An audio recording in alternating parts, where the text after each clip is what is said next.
morning, everyone. I'm Sydney Benter with Austin Public Health. We appreciate you joining us for today's media Q&A. Spanish interpretation is available, as always, on ATXN3. First, we're going to hear remarks today from Dr. Desmar Walks, Austin Travis County Health Authority, followed by our guest today, Dr. Sarmista Hager, Pediatric Infectious Disease Specialist at Dell Children's Medical Center and Associate Professor at Dell Medical School at the University of Texas at Austin. Then we're going to hear from Janet Pichette, Austin Public Health Chief Epidemiologist, and Cassandra De Leon, Austin Public Health Administrative Officer for Disease Prevention and Health Promotion Division. Finally, Adrienne Stirrup, Director of Austin Public Health. Let's begin with Dr. Walks. Good morning, Austin Travis County. We are here today to give you an update on the situation in our community, and we have good news. Our efforts to curb the spread of COVID-19 have been effective. We're starting to see our case numbers go down. We are really encouraged by that, and we need to redouble our efforts to do what we know to stop that spread with masking and vaccinations and staying up to date on those vaccines, because there have been early reports of the emergence and arrival in Texas of the sublineage of the variant Omicron in Texas. The new variant is one that spreads quickly, more quickly than the BA1 subvariant that we have currently predominantly in our community.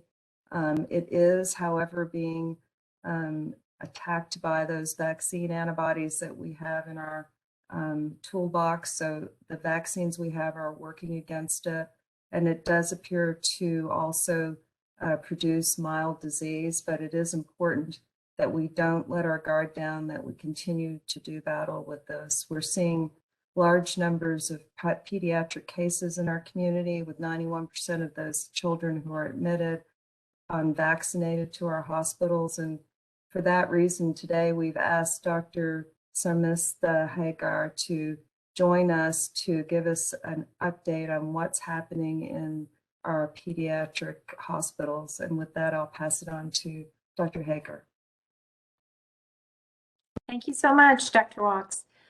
Hi, I'm Sarmista Hager. I'm a pediatric infectious disease physician. I've practiced in Austin for a long time, 25 years or so.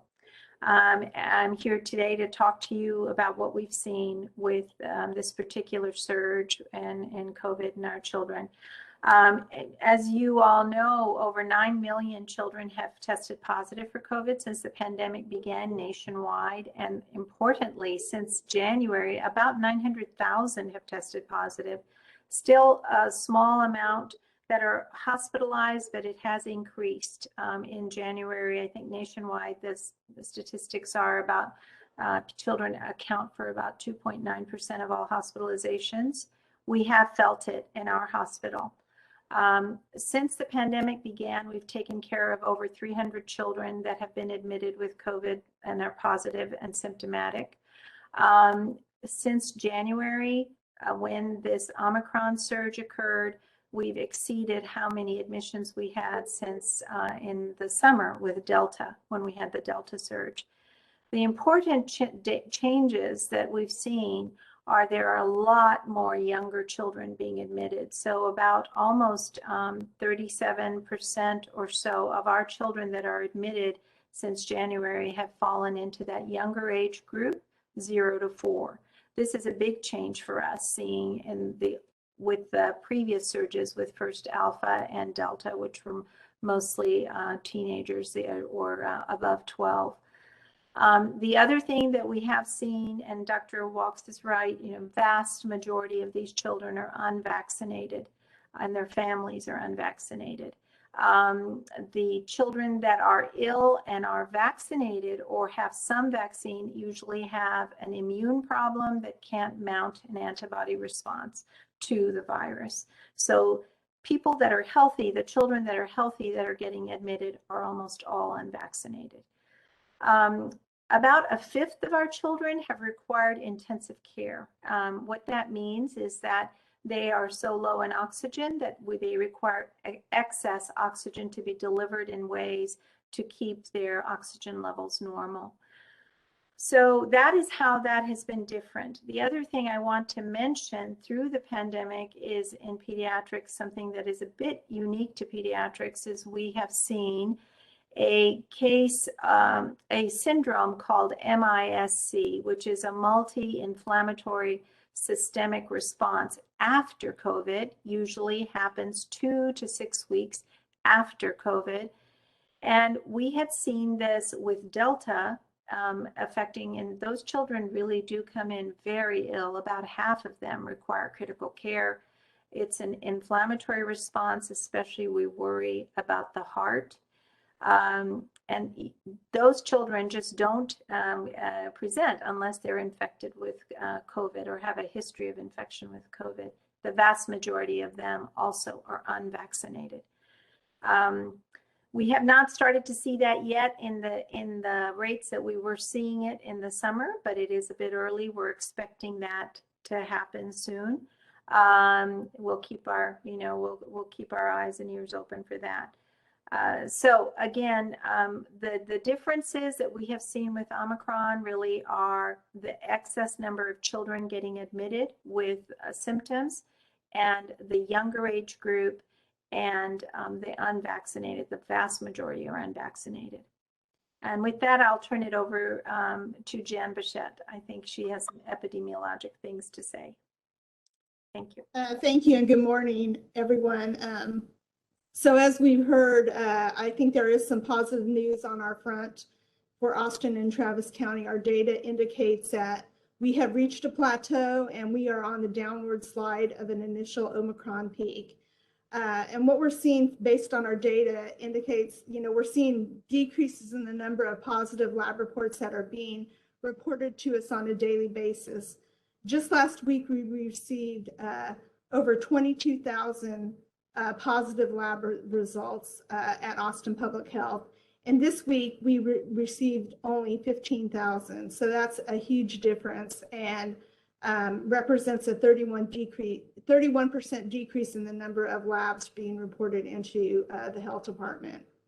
We're also seeing decreases in our demand for certain services, such as testing operations. We still offer testing at 2 locations, at the George Morales Recreation Center or the Dove Springs Recreation Center, located at 5801 Inez in Southeast Austin, and that operation is open Tuesday through Saturday from 8 a.m. to 2 p.m. And we're also have testing operations at the Travis County Exposition Center that continue at 7311 Decker Lane. And those operations are open from 8 a.m. to 2 p.m. Monday through Friday. You can register for an appointment, or you can walk up or drive up if you haven't had an appointment.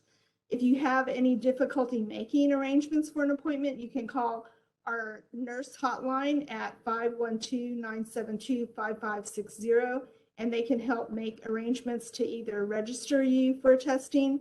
But the main thing is, if you are suffering from symptoms that are COVID-like in nature, you need to remember, to get tested if you can. If you cannot get tested, you need to make sure that you're isolating at home and not exposing other people in your family to that symptomology. So again, we are seeing, because of Omicron, our numbers are coming down, but they're still pretty high if you look at community transmission rate. So we still need to be doing those things to keep us protected. And I think one of the number one things is to get vaccinated. As you just heard from the doctor, both doctors, that it is affecting many people who are unvaccinated. So now's the time to get vaccinated and to get up to date on your booster and other vaccinations to provide that added protection. And with that, I'll turn it over to Cassie DeLeon for comments. Thank you, Janet, and good morning. We've talked a lot this morning already about vaccine, but I just want to also congratulate our community on the great work that we've done already to get over 71% of our eligible population, those that are 5 years old and older, fully vaccinated. That's a huge accomplishment, and that's really protecting so many people. So that's a huge, huge accomplishment. And so thank you for the commitment to protecting yourself and protecting your neighbors and family and the rest of the community. But we still know, even with 71% of the community fully vaccinated, we still have a lot of those that could still get vaccinated that haven't had even that one dose. Over 200,000 eligible individuals have yet to even get one dose. And so we really want to make sure that people are aware that the vaccine is still available.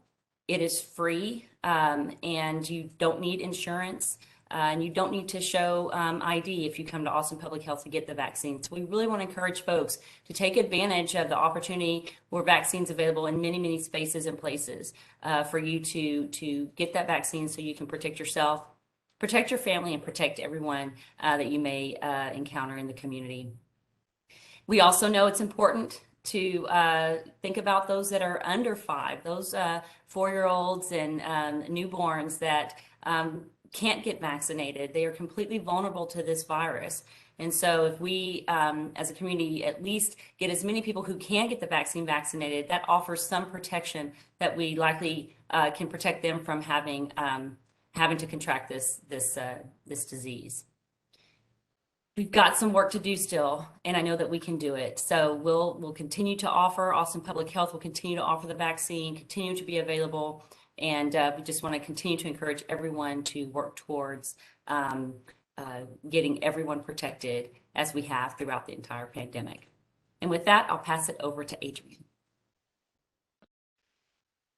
Thank you, Cassie. You're right. We've done a lot of good work, but there's still so much more to do. And that's where we begin to look at the impact of this virus from a health equity perspective. We know that chronic disease impacts the way that our bodies are able to fight off COVID-19. And we also know in Austin and Travis County that there are, in our African American and Latinx communities, those populations are more at risk for severe disease or death due to chronic disease. And so we know the intersection between that and COVID-19 is very important. And so not only are we encouraging communities to get vaccines, we're supporting them as well. And Cassie touched on that in her remarks, making sure that we are in places and spaces to make it easy for someone to get a vaccine. We're free. There are no appointments required. And most recently on the City Council agenda, an item was passed to approve the purchase of gift cards. And I want to be clear, these are not incentives or rewards for people doing the right thing. These are supports. There are many people in our community that don't have the luxury of being able to take off work to come and do the right thing and keep themselves and their families safe. And so that gift card provides a little relief for the time you took off from work. There's not a gap in what you're able to provide for your family. And so that is a very important tool that we will continue to use to support our communities that need us the most. We are so appreciative of our business community standing up and protecting not only their workers and employees, but our community as well. And I am confident that if we just keep on this course, that we will be able to come out of this. And with that, I open us up for questions. Yeah, so our pool reporter today is Claire Shoup from Community Impact. She's going to ask questions on behalf of the news outlets. Claire. Hi, thank you all so much. The first question today is, are statistics available for the number of children in the Austin-Travis County area who have been vaccinated? And what are the latest booster shot recommendations for children 5 to 12? I'll start. So we know that over 94,000 children that are within that eligible population. And to note, that's between the 5 to 15-year-old population have received at least a first dose. And so we're excited to know that they've at least received some layer of protection. Regarding the booster recommendations, anyone who is 12 years and older can receive that booster. And if you're under 18, you would have received a Pfizer vaccine. That is what is recommended for those who are under 18. And so for those who are 12 and older, they would be getting a Pfizer vaccine and then are recommended for a booster as soon as 5 months after they were fully vaccinated. So we really want to encourage all of those that are in that category to seek that booster so they can have full protection. Okay, the next question is, how will the free federally funded COVID-19 testing site at Metz Elementary benefit the community further? How many people can it serve each day? I'll start. As Janet mentioned, we've seen an increased demand over this surge for testing. And so that additional resource from HHS will allow us to test an additional 900 people a day. And so not only are we expanding our capacity, we're also taking some of the heat off of the troopers at APH that have been supporting our community with free testing since the beginning. And Janet, I don't know if you have any other comments to add to that. I don't. I think you covered it. Thanks. The next question is, over the past 2 years, has Austin Public Health observed and recorded reinfections? If so, in whom, vaccinated, unvaccinated, or which age groups? You want to go ahead, Dr. Walks? I was just going to say that we do have statistics that we actually presented earlier in the week on reinfection rates, and we are seeing more reinfection during this Omicron surge than we have seen in previous surges. And the breakdown of the ages and demographics and so on are available, and we can provide those to you at a later date. But we are seeing more more reinfections right now during this Omicron surge than we have in previous surges. And that just goes to the point that natural immunity does not provide the same kind of protection as having vaccine primary series and booster doses of vaccine to have better protection from Omicron and other COVID variants.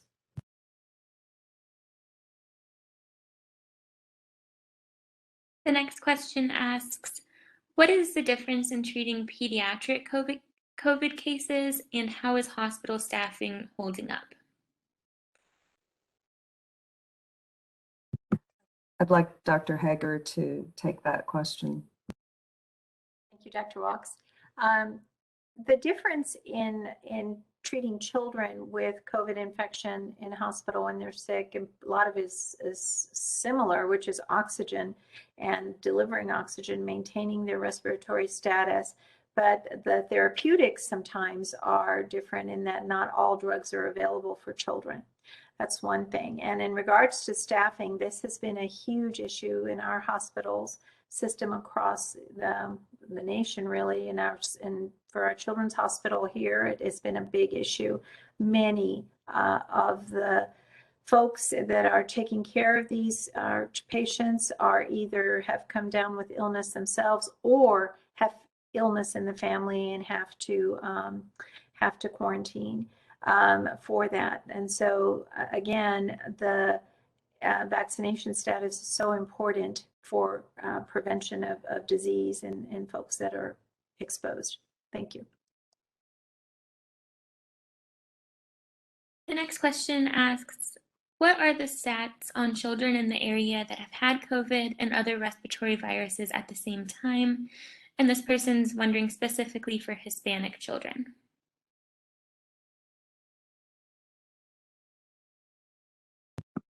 Should I take that, Dr. Walks? You can, yes, go ahead. Okay. Well, I can speak to what we see in our hospital. We have seen in the winter coming in January, we have seen more evidence of co-infections with other viruses. There have been viruses that are usually circulate during the winter time. There's a virus called metapneumovirus, which has been particularly hard in our community this year, and with co-infection with COVID, causing a lot of wheezing and respiratory failure. And influenza A has just started to raise its head, not quite where we were before, but we have seen that. In regards to the presentation in the Hispanic community, I know our hospital serves the Hispanic community, well, it serves the entire community, but we do have a large component of our children that are admitted who identify as that in their ethnicity. And I think it's fairly equal in regards to the admissions for COVID. I don't have the data. We can specifics to numbers, but we can certainly try to get that if that's necessary. But I'm going to say it's fairly equal to what we're seeing for general admissions into adult children's in regards to ethnicity. Thank you. Thank you. The next question was touched on during the remarks, but it asks, how concerned should we be with the latest variant, BA2? We remain vigilant and need to remain vigilant with regards to COVID. This new variant spreads more quickly, and because of that, we're going to see an impact on the general population appear more quickly, and it's going to find the vulnerable. And in this case, it's going to find those who are unvaccinated or unable to be vaccinated, particularly those that are under age 5 and the elderly. And one thing to note is that we've seen 100% household transmission. So if a young individual or school child comes home with COVID and there is one of the family members who's vulnerable to COVID, an elderly individual or someone who's unable to be vaccinated, and we know they're going to have that 100% household transmission, then we're going to put those who are unprotected at greater risk for becoming severely ill, requiring hospitalization, and in some instances succumbing to the illness. So it's really important that we continue to get vaccinated, that we continue to mask up when we leave our homes, and wear those masks consistently so we don't bring home COVID to our loved ones. And I was just, oh, go ahead. I was just going to add that, you know, this is a daughter lineage off this Omicron parent variant. So it's basically going to be very similar to the original Omicron variant BA1. It is, as Dr. Walks mentioned, definitely more transmissible. So we're in a critical point right now as we're coming off this original Omicron peak. There is the possibility that it will overtake the BA1 variant, and as it becomes transmissible in the community, we may see another spike of numbers coming up, but hopefully that will level off. But I think the main important thing here is that we need to be very vigilant and doing all of those things that we've been saying for the last 2 years, as far as like making sure that we're vaccinating, making sure we're masking, so that we can overcome this as well. And I'll just add, of our 5 to 15-year-old children that are eligible to receive this vaccine, we know that there's still 80,000 of them that have not even received a first dose.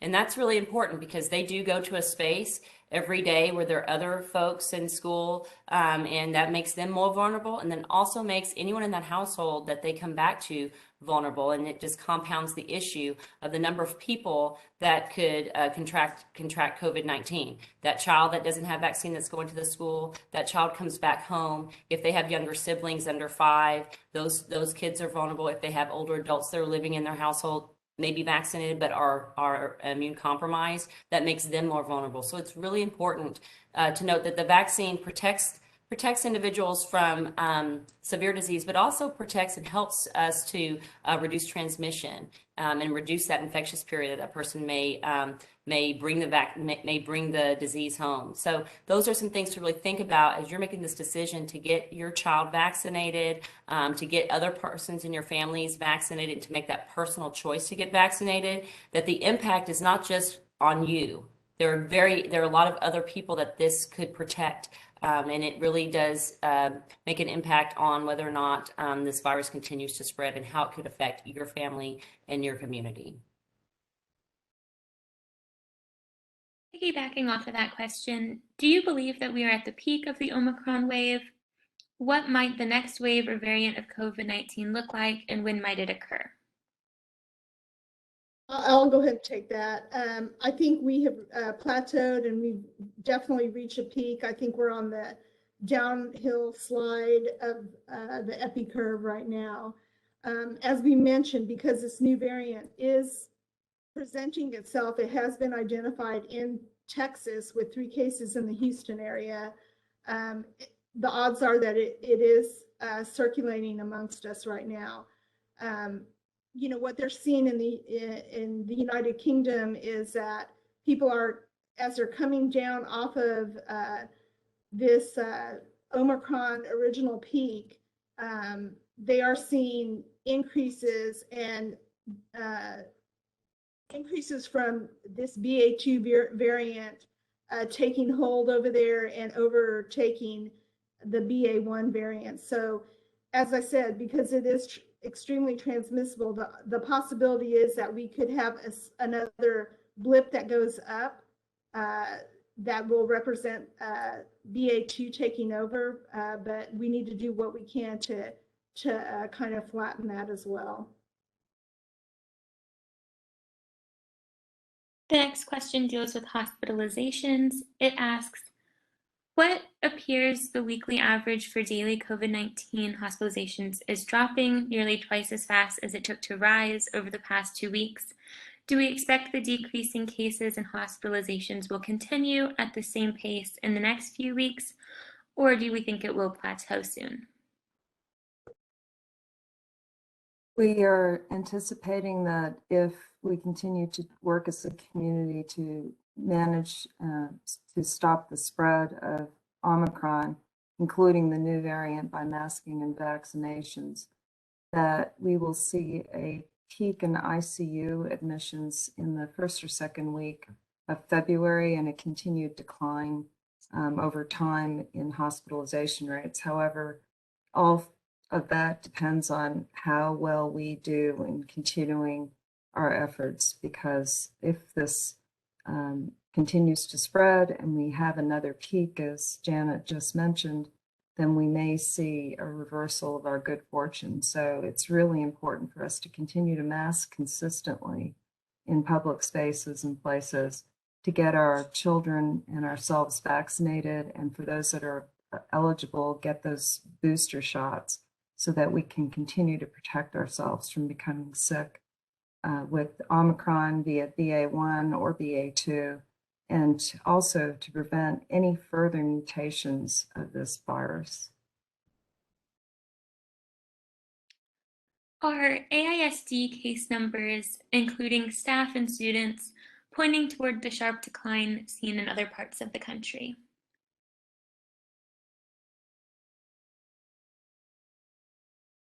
Could you repeat that question again? Yes, it has to do with cases in Austin ISD, and it asks, are these staff and student case numbers pointing toward the same sharp decline seen in other parts of the country?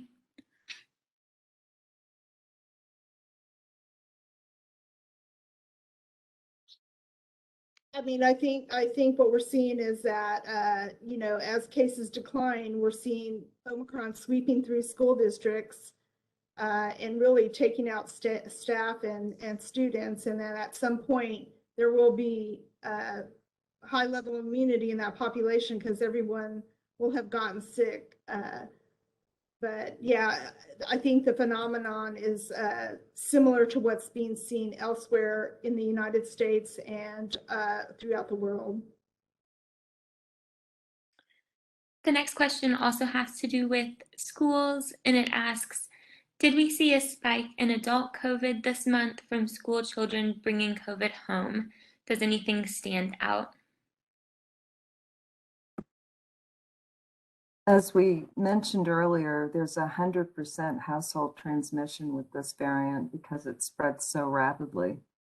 And so when children are sick and come home and parents stay home to take care of them, they're going to get sick, and ergo there is an extrapolation between, or an association between, the rise in cases. And I think Dr. Hager has mentioned that too in passing as well, if you want to layer on. Absolutely.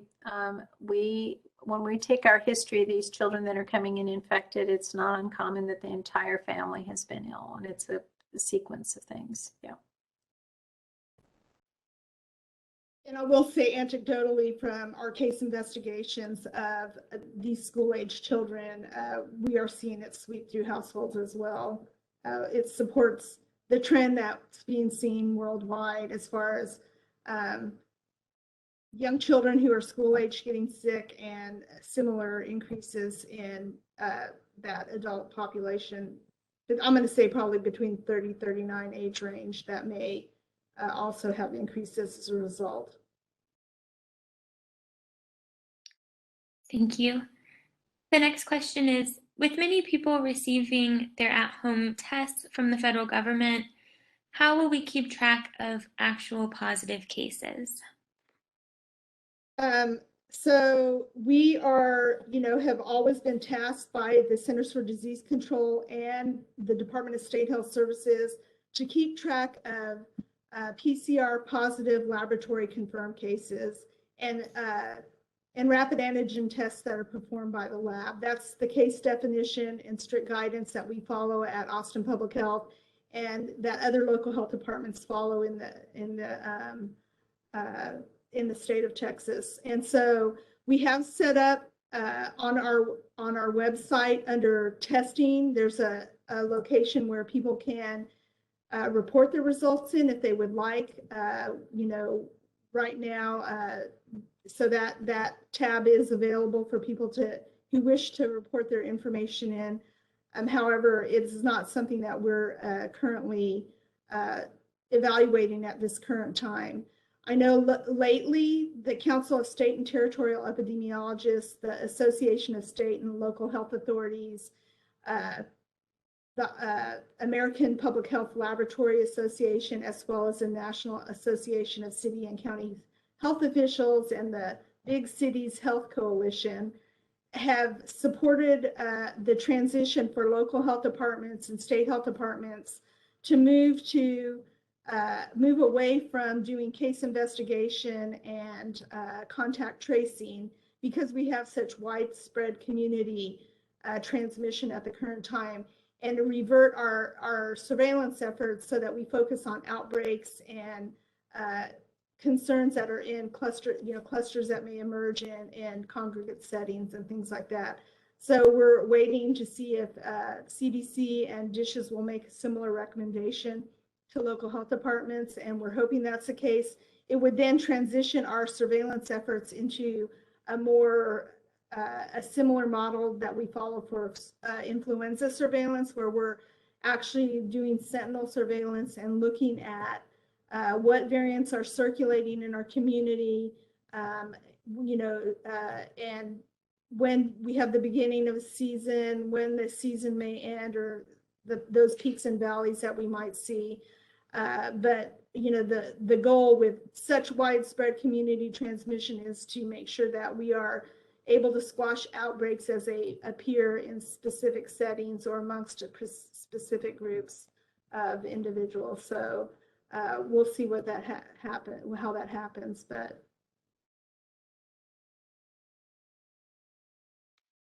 okay, the last submitted question asks, what is the breakdown of pediatric age ranges, such as teenagers, children, toddlers, infants, and newborns, who are infected with COVID-19 in Austin Travis County?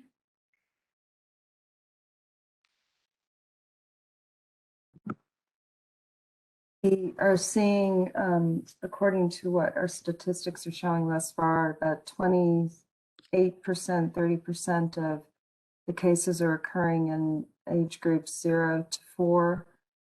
For the 12 and older age groups, we're seeing about 37, 40% of our cases are in that age group. And in talking to Dr. Hager, the presentation of those children to hospital has been a little different during this Omicron surge than in the Delta surge. So I'll pass it to you, Dr. Hager, to speak more to that. Yes, to that point, during the Delta surge in the summer, we did not have as many children that were in that younger age group, 0 to 4, admitted. Since January with this Omicron surge, about 37% of all our admissions are in that age group. So that's a big difference for us.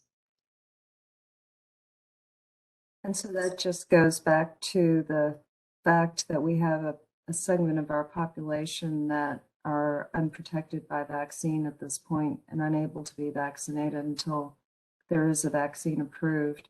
And so it's all the more important that those who are able to be vaccinated go and get vaccinated.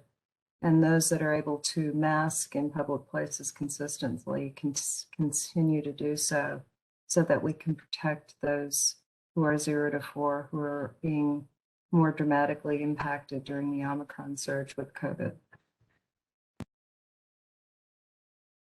Thank you all so much. Those were all of the media questions submitted today.